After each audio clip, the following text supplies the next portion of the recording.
ជា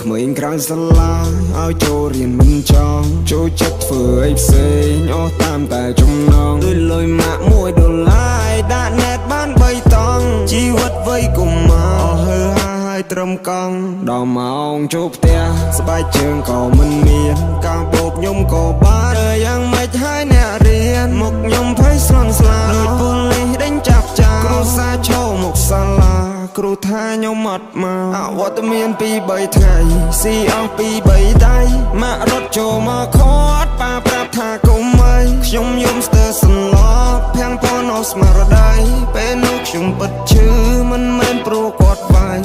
ត្រឹមមួយម៉ាត់យ៉ាងខ្លីម៉ាក់បាខំណាស់រាល់ថ្ងៃ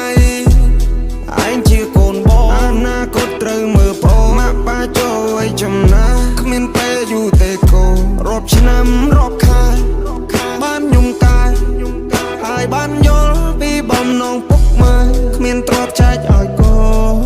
មានតែចំណេះចង់ឃើញកូនពងខ្ពស់លើមុខមាត់អ្នកផ្ទះដល់ពេលហើយលោកអ្នកមានកូនហើយកូនយល់ហើយតួមិនទាន់ដល់ក្រោយកូនមិនបោះបង់ឡើយកូនធ្លាប់សន្យាមិនឲ្យលោកអស់សង្ឃឹមទេ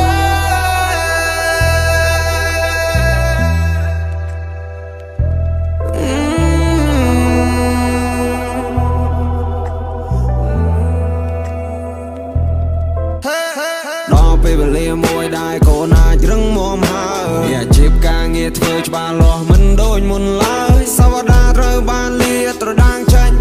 មានមុខមានមាត់មានកេរ្តិ៍ឈ្មោះយ៉ាងពេញលេញជីវិតក្រៅសាលាតែមិនបរាជ័យចាឆ្ងាយពីគ្រួសារស្វែងយល់អត្ថន័យពីមុនយើងលំបាកពេលនោះយើងតោកយ៉ាអត់មានថ្ងៃសម្រាកថ្ងៃមួយថ្ងៃរត់តែប្រា